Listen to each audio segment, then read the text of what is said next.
Yahawah, He hear what I pray. Cause I know I could die any day. Teach Yahawah, just show me the way. Tryna walk down the path that you laid. Tired of sinning cause I ain't the God. Ecclesiastes 12 and 13. Bring it out.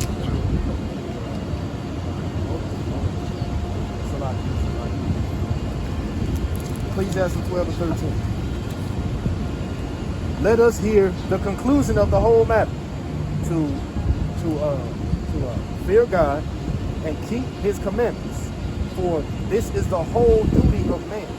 It doesn't matter why, because this is your duty. This is the meaning of life. This is why you're here. You're here to do what He tells you to do. He don't have to give you a why. Because at the end of the day, because of His grace and mercy, and this is my honest opinion on this next verse, for God shall bring every work into judgment with every secret thing, whether it be good or whether it be evil. So He's telling you specifically that He gives you a blessing and a curse. That He's telling you that I will give you a judgment based off of your works. So in order for you to avoid that, why do you need the why? If you don't do it, you're going to get a judgment. So, do I need to know the why, or would I rather try to find out what is that judgment going to be? So you go all throughout the history of the Bible, seeing all the different judgments that Yahawah has given these nations. When it comes to Ecclesiastes 7 and 7, there is nothing new underneath the sun. So what was a required in the past is required now. Paraphrasing the verse. 29, I think. Ecclesiastes 29. 77 is about oppression, making the wise man mad. 7 and 1. 1 and 9, I think. 1 and 9. When we see if that's right, brother? I could be wrong too, brother. Ecclesiastes 1 and 9. Ecclesiastes chapter 1 and verse 9. The thing that hath been, it is that which shall be, and that which is done is that which shall be done. And there is no new thing under the sun. Can we go up to Sirach chapter 23 and verse 19? Again, and us brothers always say this, and we should embody these things, because how quick are we to tell a Christian that by us bringing out the truth is a way that we show that we love one another? A lot of times we think that we love one another by never really, what's the word I want to use? Reasoning together throughout the scriptures. So Most High willing, that's what we're doing in this one, just reasoning together throughout the scriptures. And I say that because, brother, I would actually believe that the why you keep the commandments is not only important, but it may be more important than even keeping the commandments. Because there's a part of the verse that I wanted you to pay attention to. You didn't just say keep the commandments, you also said fear God. Because I would argue that there's a person that keeps the commandments, but not because he fears the Most High. Maybe it's because he fears the judgment of man, or for different reasons. That's why I'm going to get this verse, brother. Sirach 23 and 19. Ecclesiastes chapter 23 and verse 19. Yeah, verse 19. Such a man only feareth the eyes of men, and knoweth not that the eyes of the Lord are 10,000 times brighter than the sun, beholding all the ways of men, and considering the most secret parts. See, there is a man that exists that doesn't really have that fear of the Most High first. So we definitely agree that the whole duty of man is to fear God and keep His commandments. Me and my brother Yahawah used to say this all the time. You'll notice one thing that usually always occurs before the Most High tells us to keep the commandments. It first says fear God and keep the commandments. That's Deuteronomy 10 and 12. That's like going into why we were chosen, going into how we are the chosen people. Exactly. He always usually adds that precursor of first fearing the Most High. And I think this account may be even more beautiful, brother. Can we get Luke chapter 18 and start at verse 9? I'm going to give you an example of a person who kept the commandments. Matter of fact, I'm not going to even speak on it, brother. Most High willing, it'll just be edifying enough to read it in itself. But us brothers would, I'm not going to say us, because I know this is a nuanced topic, So again, we're just going to let the word define, if the why we keep the commandments matters. As again, I said, I believe that why is going to end up mattering even more so than just the keeping of them. Let's get Luke 18 and 9, brother. Luke chapter 18 and verse 9. Bring it out. And he spake this parable unto certain which trusted in themselves that they were righteous. That's a lot, just even thinking right there. A lot of times, if we put so much focus on I keep the commandments, we could end up thinking that our righteousness is being given to us by the keeping of commandments. I know Deuteronomy 6:25 says that it shall be our righteousness if we observe and keep all the commandments.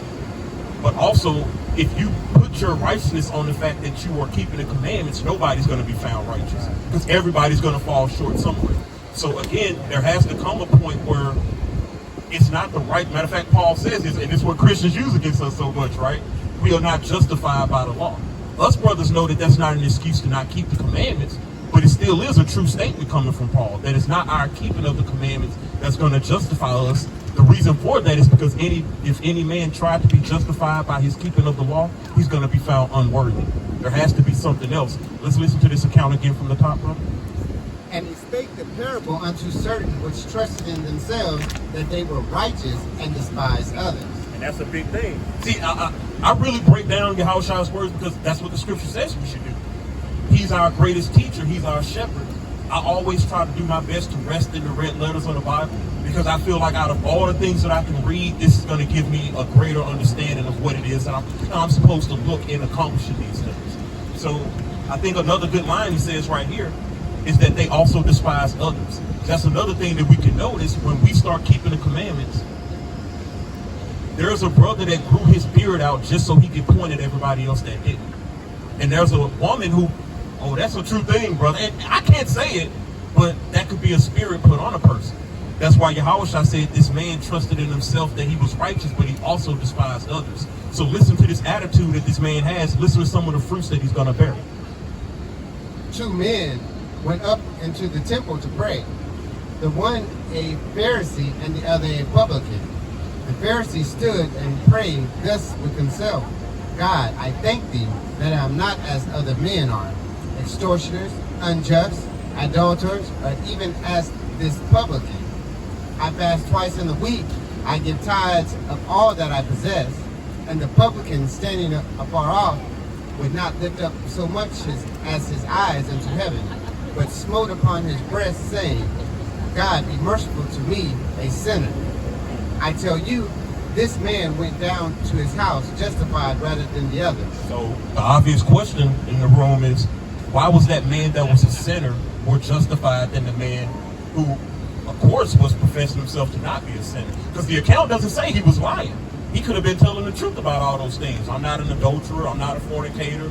I'm not a publican like this man right here. I tithe this much. I fast this much.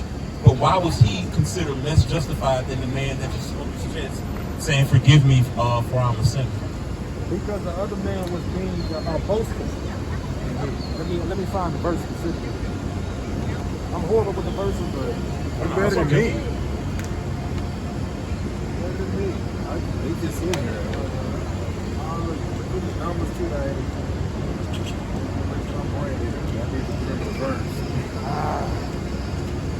Spirit. It's in the Old Testament. Not to speak of proudly. Yeah, that's a lot of places. Yeah, that's 1 Samuel 2 and 3 as well, I know. That goes into.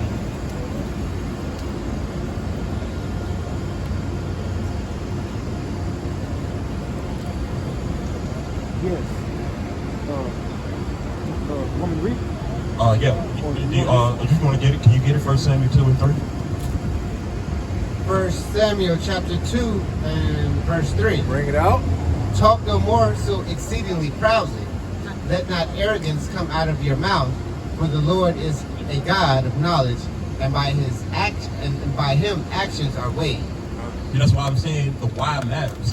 If you keep commandments just so you can be like that Pharisee and point the finger at everybody else who's not, then that keeping the commandments is going to make you less justified than that very person who you're pointing the finger at.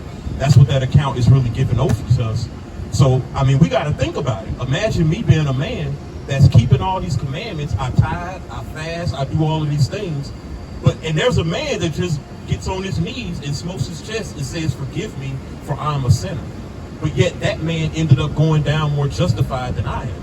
Both of us may be in sin. You're right. It is sin to boast. It is sin to be prideful. But why was that man more justified even though I was keeping, quote unquote, more works? it seems to me like that's the reason why I'm telling you this, that the why is even more important. Because that man, though his works and his flesh may be close to the commandments, his heart seems to be far away from the Most High. A lot of the rebuke that the Most High gives Israel is that we have an uncircumcised heart towards him. You know, it seems like, matter of fact, can we read 2 Corinthians chapter 3? And I want to say starting at verse 6. Brother, if you can, I also want to see if you can grab Jeremiah chapter 9 and verse 24. Jeremiah 9:24. It actually kind of goes a little bit into boasting, and it also says something about our uncircumcised heart as well. It's important that you're breaking this down like this because it gives people a proper way to look at the question. Absolutely.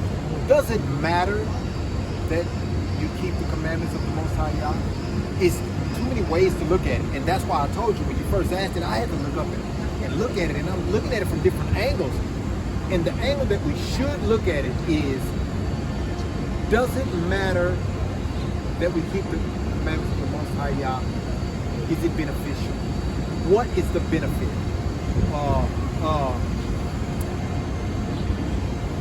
You understand? Yeah, I always bring this scenario out, brother, and I'm gonna let them get the verses. I think that's more important than what I can say, but let me know what you think about this, because I know you said that if we don't keep the commandments, you know, we're going to be punished, and those things are true. Nobody's saying that those are untrue. I think that that's the very reason why Yahawah's coming is so important. Like, take for example, if I have a wife, and I tell this wife that if I catch her committing adultery, I'm going to stone her with a rock.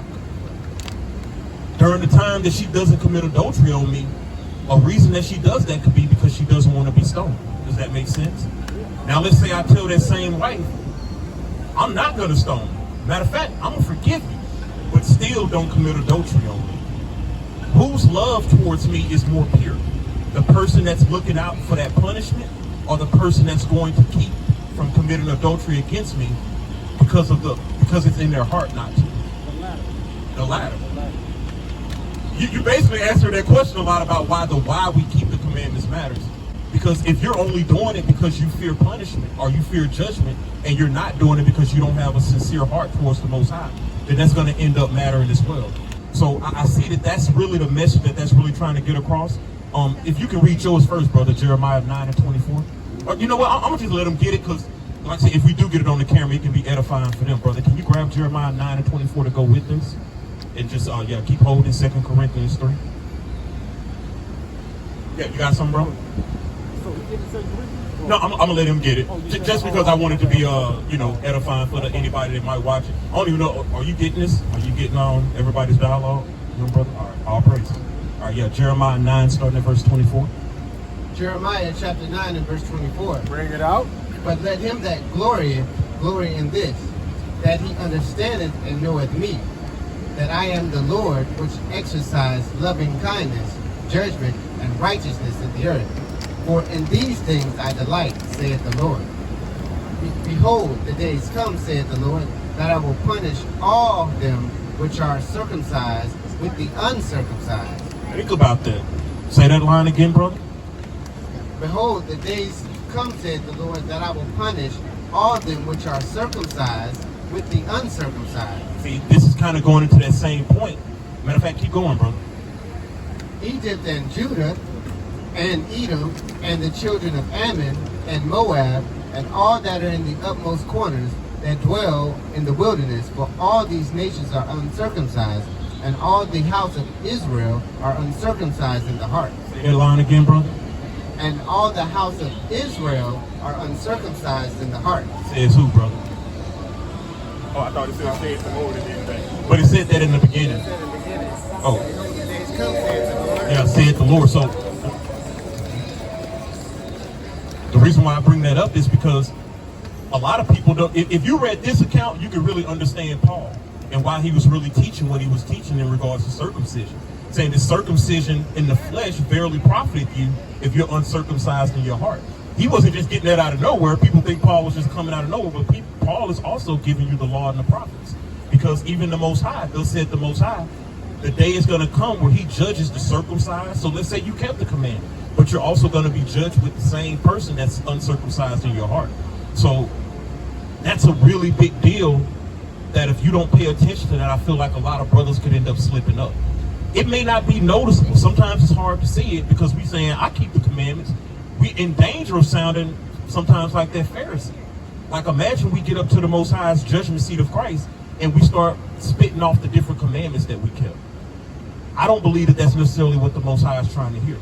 It seems to me that a man that had a sincere heart towards the Most High is going to be justified. Imagine the person that's trying to raise up your heart. See, it's like if I go up there talking, it's like I'm almost trying to justify myself. No, I'm going to go up there and shut the hell up. Like I don't have anything to say. There's nothing that I can say in front of you that I feel would justify myself. So a lot of times, I'm led to believe that why is also very important. Can we go to 2 Corinthians 3 and 6, brother? This is the last one. 2 Corinthians chapter 3 and verse 6. Bring it out. Who also hath made us able ministers of the New Testament, not of the letter, but of the Spirit. Now, I got to say this. Christians are going to butcher this. We already know this. But there's still wisdom to be found in Paul's letters. We know Christians come and abuse them to make us think we don't have to keep the commandments. I'm definitely not that brother. But again, there's still wisdom that can be got in Paul's letters, especially in this account. Can we start again from the top, brother? Who also hath made us able ministers of the New Testament, not of the letter, but of the Spirit. For the letter killeth, but the Spirit giveth life. What do you think Paul is trying to say just with that? Yeah, he's basically saying that it's a motive. Saying that the letter killeth. How you doing, sister? Do you have any questions about anything? All right, all praises. That's saying that the letter killer, talking about the law of Moses, was the law of bondage, so he died based off of not keeping the law or not. But with the Spirit giving life, that's talking about grace. That's talking about love. One person does it out of fear, and the other person does it out of love. Yeah. See, brother, you already there. There's a difference in doing the commandments by the letter, and there's a difference in doing the commandment by the Spirit. You know, a brother broke down to me, I think it's Deuteronomy chapter 12, and I want to say verse, I think I brought this, no, that was Brother Zion. But we was going into Deuteronomy, just a part of the law. I want to say it's either, yeah, we can go to that, brother. I just want to give brothers an example of, you know, by the letter and not necessarily the Spirit. Or fringes. Matter of fact, that might be even a better one, because this brother called me, and we had like a 2-hour dialogue about fringes. And a brother was like, I think we're supposed to wear the ribbon of blue at the end of the fringes. You know, he went into it to say that the fringes were supposed to be hemmed. He sent me a video about it, going into it. When you read the verse, I told the brother, we're going to sit on here arguing 2 hours about the letter, and nobody's going to understand the spirit of that law. What did it tell us we were even supposed to wear our fringes for? That you may look upon them and remember the commandments of the Most High to do them. So a lot of times, there's brothers that wear tassels, there's brothers that wear fringes. We're going to end up arguing over the letter, and I'm condemning it. Let's say I was, you know, this brother can tell you I've never spoken on that, but let's say I had the Spirit to tell this brother, you off, brother, you wicked. You know, because you don't got yours and they don't look just like mine. Meanwhile, the spirit of why that brother's doing it is never addressed. So sometimes we can end up living by the letter of something and not getting the spirit in it. To me, I think that's what Paul's trying to get across. Can you keep going, brother? But if the ministration of death, written and engraven in stones, was glorious, so that the children of Israel could not steadfastly behold the face of Moses for the glory of his countenance, which glory was not to be done away, how shall not the ministration of the Spirit be rather glorious? For if the ministration of condemnation be glory, much more doeth the ministration of righteousness exceed in glory. For even that which was made glorious had no glory in this respect, by reason of the glory that excelleth. For if that which is done away was glorious, much more that which remaineth is glorious. Seeing then that we have such hope, we use great plainness of speech. Great plainness of speech. Not as Moses, which put a veil over his face, that the children of Israel could not steadfastly look to the end of that which is abolished. Think about this wisdom that he's giving. That Moses put a veil over his face to where the children of Israel could not steadfastly see the end of that, what was going to be abolished. Keep going, brother. But their minds were blinded, for until this day remaineth the same veil untaken away in their reading of the Old Testament. So that veil is still on many of us when we read the Old Testament, is what Paul is trying to get across to you. That's why I love how he started with saying the spirit of the law versus the letter of the law. Essentially, it's almost like what this brother said, something about the child. You're seeing the letter more than you're seeing the spirit behind it. If I tell my 4-year-old to hold my hand when we get ready to cross the street, she may not know exactly what I'm trying to get to with that. Like, what you mean? I gotta hold it like this? You know, but let's say that's what I'm judging her on. I said hold my hand, so interlock it like this, take 4 fingers, and make sure you put them this tight, grab it at a 180-degree angle, and we're gonna walk like this. If I'm more focused on the letter than the spirit of grab my hand because I'm trying to protect you from walking into traffic or something like that. A lot of times you'll get a brother that's more focused on the letter, so you'll look at a brother, hey brother, it says 180 degrees, brother, turn it like this. And the whole time he's not getting the spirit of the reason why you were even commanded to hold the hand in the first place. So it seems that what Paul is really getting across is that that's the veil that a lot of people still use to this day. Matter of fact, can you say that last verse one more time, then I'm going to let you get the floor, brother. When he said that we still, when we read the Old Testament. I think that might be verse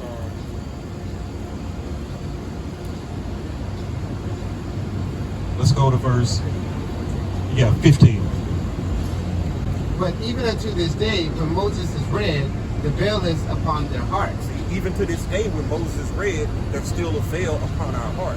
Meaning there's something that we're not getting. Keep going. Nevertheless, when it shall turn to the Lord, the veil shall be taken away. But when you turn to Yahawah, that veil is going to be turned away. That's why I say that I first started with, now you see the beauty in his coming. It's that it's almost like that scenario I gave where at first your wife used to not commit adultery because she was afraid of stoning her to death. Yahawah comes that you don't commit adultery because it's what's in your heart. That's why people think he did away with the law. But us brothers always say he actually magnified the law, like he was prophesied to do in Isaiah chapter 42 and verse 19 on down. That's why he said things like, you've read, thou shalt not kill. But I tell you that if you have hatred in your heart for your brother, you commit murder in your heart. What is he trying to tell you with that? That it's the spirit of the law that you're missing. Because this brother could want me to die and get hit by a bus every time I leave camp. And he's still going to be just as guilty as a person who shot me. Because even though he didn't disobey the commandment according to the letter, he still had hatred and murder and envy in his heart towards his brother. According to the spirit. Exactly. And you can see that when Yahawah comes in his teachings and what he came to do. So that woman that was not committing adultery on you because she was afraid of the rock, but yet when you give her grace, brother, and be like, hey, you know what? It ain't about the rock. No rock. No more rock. All right? Don't commit adultery. And she goes off and doesn't do that, then it's coming from a more spiritual reason than just the letter, if that makes sense. Was there any more? Yeah, keep going there, brother.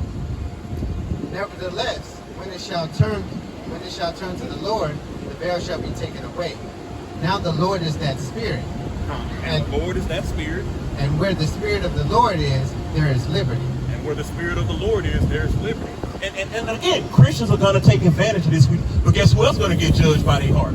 Those Christians as well. Because the Most High knows you're taking advantage of that liberty. The most, like I said, let's keep using that wife scenario. Let's say your wife says, you ain't going to hit me with a rock no more, huh? Well, I'm going to go commit adultery right here. And then I'm going to go do it again and go do it again because I know you're going to forgive me. No, they're going to be judged according to their heart too. So that kind of goes twofold. You're going to be judged if you take that liberty as an occasion to sin, and you're also going to be judged if you don't really have a sincere heart, an uncircumcised heart towards the Most High. So it's why you're not committing adultery that matters as well. That's what the whole conversation, is does the why we keep the commandments matter as well. And why I said I'm led to believe that may be even more important, and that may even be a greater foundation than just the doing of them, because sometimes we may miss something if we're believing that the action itself is what's making us righteous. But for so many reasons, our heart can still be far away from the Most High. Just finish that out, brother. But we all, with open face, beholding as in a glass the glory of the Lord, are changed into the same image from glory to glory, even as by the Spirit of the Lord. Even as by the Spirit of the Lord. And I'm just paraphrase an account, but we all know it. Now it makes sense why Yahawah told that woman that was caught in the act of adultery that he that had no sin, let him cast the first stone. And when everybody, all her accusers walked away, Yahawah, people say that account. I've heard a brother say, Yahawah didn't say just don't throw the stone. He just said whoever is without sin, don't throw it. But you're kind of missing the teaching when you say that, because Yahawah was without sin and he didn't throw a stone. So he wasn't just showing that the only reason why we're not stoning this woman is because we're in sin, but he's also showing this woman grace, and he's showing this woman mercy, and he's showing this woman forgiveness. And he wants her to not be an adulteress because he's about to hit her with the rock, but also because you don't want to be an adulterer. Your heart is actually circumcised and made sincere and right towards the Most High. So, a lot of those mighty accounts, I can see how you're doing, brother. A lot of those mighty accounts I can see. I told a brother this because a brother said that in the comments, and I think that brother said that from a good spirit, just like you do. That's why I say I think it's mighty that we can reason with the scriptures. Because I think that brother said something close to that, where he was like, I don't know what spirit the brother thought I was speaking in, but maybe he thought that I was, judging brothers or even telling brothers to be like me. Because we did a lesson, like I said, why do we keep the commandments? But I wasn't doing that to try to judge or condemn brothers, just like I don't do to most people. But to say that the why we keep the commandments should matter.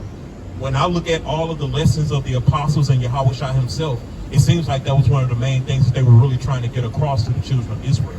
Is that it's that why you keep the commandments is actually something that really matters.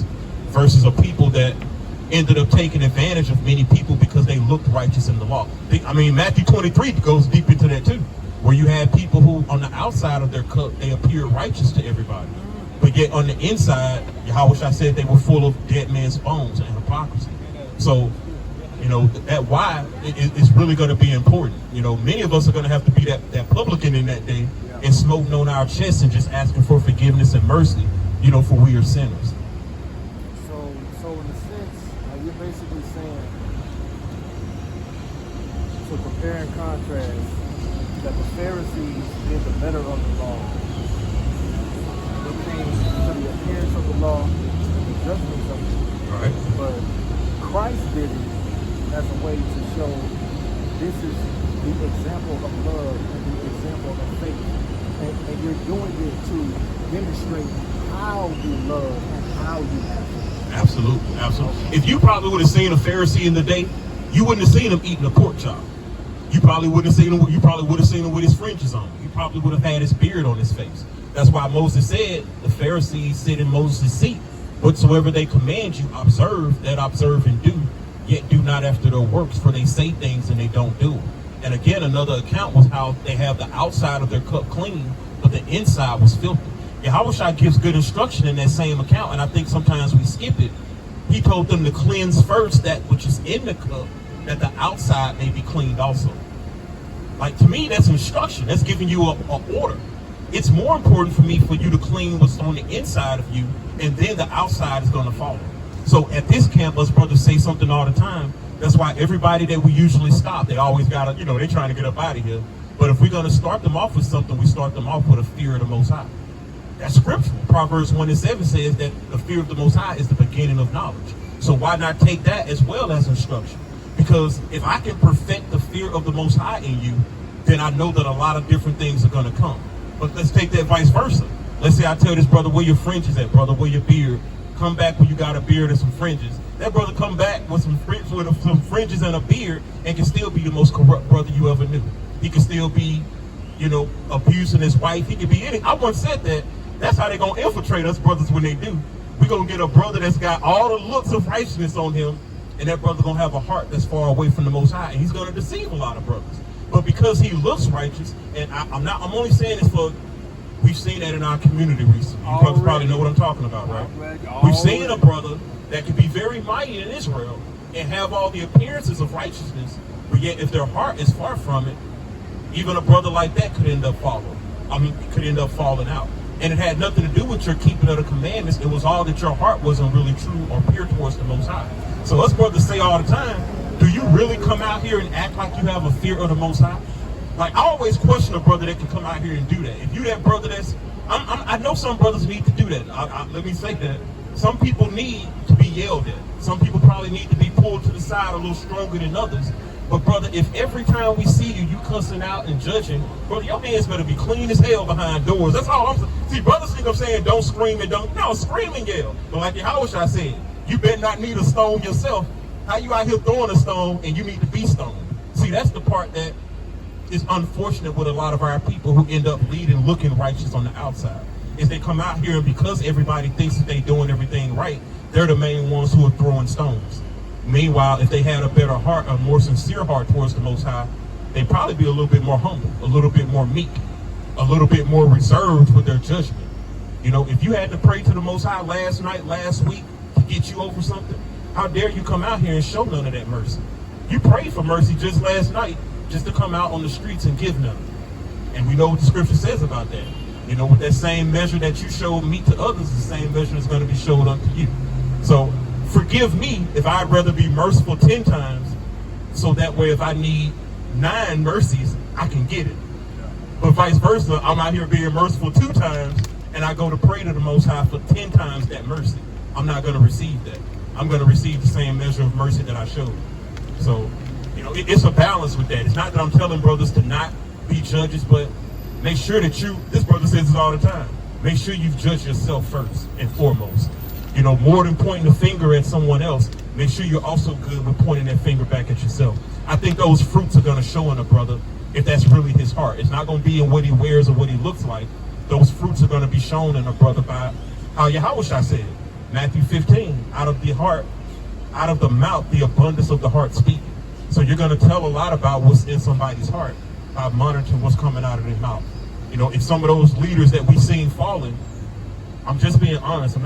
I can see those brothers' hearts. I'll just leave it at that. Your mouth allowed me to see your heart.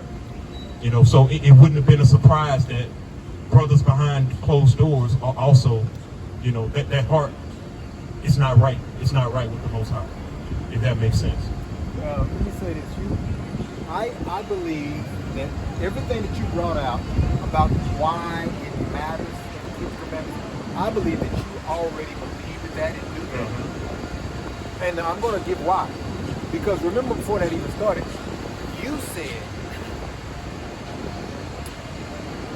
that you come to understand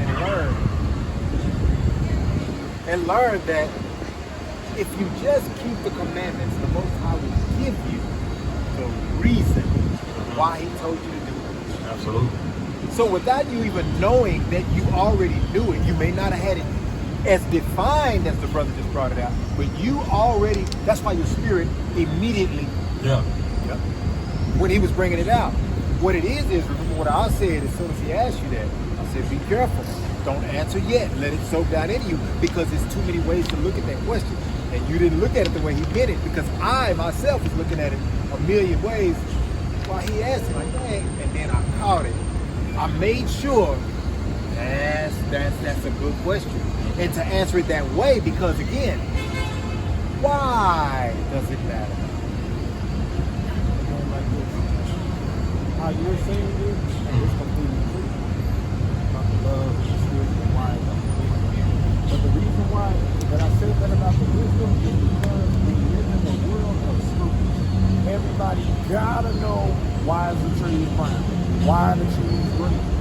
I mean, true enough, blind faith is kind of sort of the gist of what he's saying, but it's not necessarily blind faith. It's a demonstration of love. That's what the commandments are. It is a way to show, hey, do you love me? Yes. How do you show me your demonstration of love? That's the commandment. But the thing is, many of us want to do things because we have a specific reason, or we understand it based off of our mindset. But you can tell me in the Bible that the mind is deceitful above all things.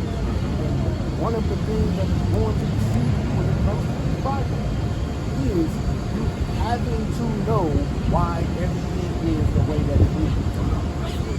But I also said that about the wisdom is because He eventually shows you the why as a demonstration of you showing your faith. Because eventually, think about it like this. Say, for instance, you have a wife.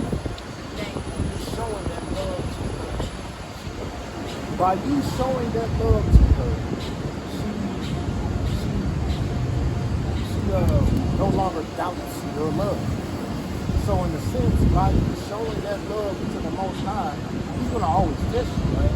But one of the things that He understands about our hearts is that we gotta know why stuff looks the way that it does. I mean, that's just the curse of this place, you know what I mean? Like, that's just what it is. That's a beautiful point you brought up, because what you just pointed out is the difference between us loving the Most High and us loving ourselves. And I'm not talking about righteous love for ourselves. It means selfishness. I'll give you an example. What you just brought up was an example of the verse you read when it said, this is the whole duty of man. If somebody hears that, like the person that you're referring to or the people that you're referring to, hear that, the reason why is because it's the whole duty of man. They'll be like, that's not enough for me. That's enough for Him, because He gave us a duty, but that's for Him. What's in it? You see? So that's a beautiful point you brought up. Now,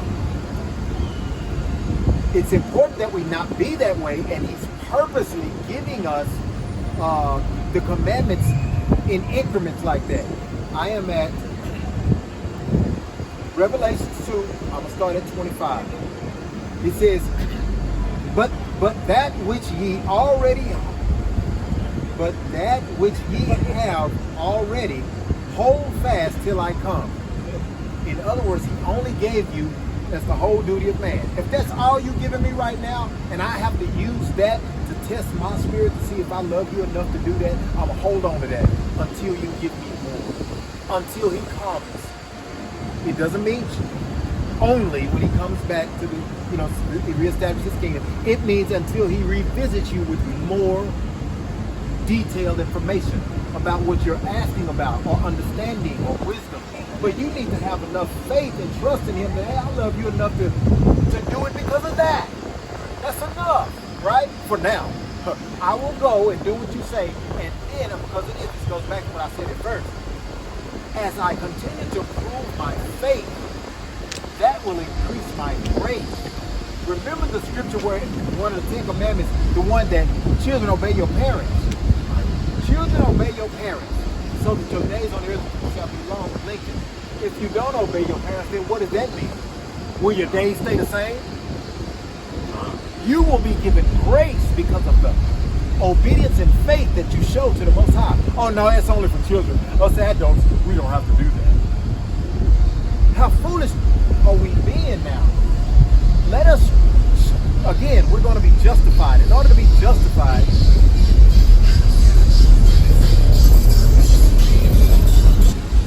dang, I forgot where I was. Come on. You said justified. Justified. Okay, thank you, bro. We have to be justified. In order to be justified, you have to have something worth being justified. Worth. Am I worthy? If what you command me to do, in my eyesight, the way I see it, it's only for you, and I don't get nothing out of it. Am I worthy to partake in your kingdom? After I see it like you're the only one getting something out of this, I ain't getting nothing out of it. Am I worthy now to be able to partake of your everlasting kingdom that you're talking about? Please. And that's why I think, and hear what I'm saying with this one, brother. That's why it would seem to me that the reverse is actually the case, where the love comes first, and then the love produces the works, versus the works are going to give you good love towards the Most High. So when you said it, I think you gave the scenario of a woman. The way I see it is, you come into your woman and ask, hey, how do I show that I love you? And then she telling you the things that would be love to her, not committing adultery, not doing this. To me, that's what I feel like Most High is coming from with the commandments. Matter of fact, I can prove that, brother. Can we first go to Exodus chapter 20? I think we can start at maybe verse 3. Is that what I want? Exodus 23? Yeah, let's start at verse 3, bro. Exodus chapter 20 and verse 3. Bring it out. Thou shalt have no other gods before me. Thou shalt not make unto thee any graven images, or any likeness of any things that is in heaven above, or that is in the earth beneath, or that is in the water under the earth. Thou shalt not bow thyself to them, nor serve them, for I, the Lord thy God, am a jealous God, visiting the iniquities of the fathers upon the children to the third, fourth generation of them that hate me. Hold up, brother. Think about verse 5 again. Can you say verse 5 again from the top, brother? Thou shalt not bow down thyself to them, nor serve them. For I, the Lord thy God, am a jealous God. Most High said he's a jealous God. Visiting the iniquities of the fathers upon the children unto the third and fourth generation of them that hate me. And he visits the iniquity all the way through the third and fourth generation of them that hate him. So think about what somebody said. Think about this is Most High. Everybody knows the 10 Commandments, right? This is where they said. He said that these people who aren't keeping his commandments, they hate him. Give the other proverb, brother, verse 6. Y'all the only camp out doing it right now. Maybe Jim Russell on the court. Yeah. I've been outside all day. And showing mercy unto thousands of them that love me. You doing what, brother? And showing mercy unto thousands of them that love me and keep my commandments. See how he kind of verified that your showing of love is the keeping of commandments, because the Most High told you these are the things you would do if you love them. Just like with a woman or with a husband, you have them, you want them to show you love. If they truly love you, what should be their first thing? How do I do that? How do I show you that? You know, it's not that you're doing the things and then that brings the love. It's you have the love first, and that's going to make you do damn near anything. Like, I love you, just tell me what I got to do.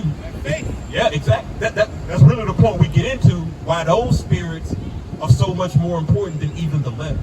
Because like I told you about that wife, if you only cooking this meal for me because you're trying to, you know, earn my love or earn my respect, but you don't really have a good, sincere heart towards me, then that's also going to matter.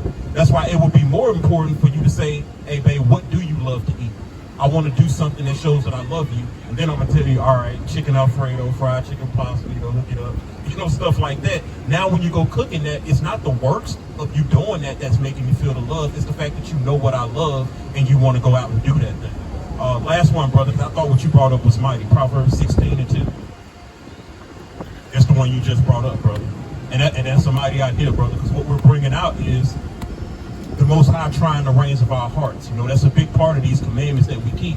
That's why, you know, to go back to the first and initial question, is why do we keep the commandments? It's a real important question. Matter of fact, at the end of that, I said that every brother should just sit with that for a little bit. I think that's even going to help a brother endure in this thing. Because there may be a person that's keeping the commandments because they think the end of the world is going to come in 6 months.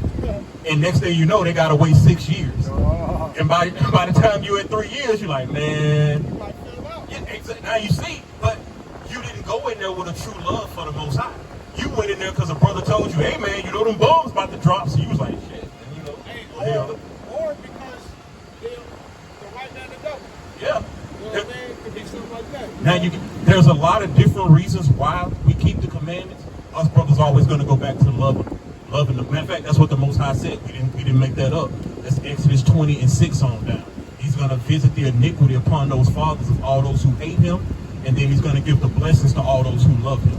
So the key thing that's going to keep a brother rooted in this thing should be the love for the Most High, and love keeping his commandments. Let's get that last verse, brother. Proverbs chapter 16 and verse 2. Bring it out. All the ways of a man are clean in his own eyes. And that's what we was talking about. Like, imagine that friends conversation that we brought up. If me and this brother was trying to be justified on our fringes, we screwed. You see what I'm saying? Because I may be wrong. An elder called me. I told you about this brother. An elder, somebody that was in the One West school. He said he created the charts, or he knows the brother that created the charts and all that. So, you know, an elder that goes far back.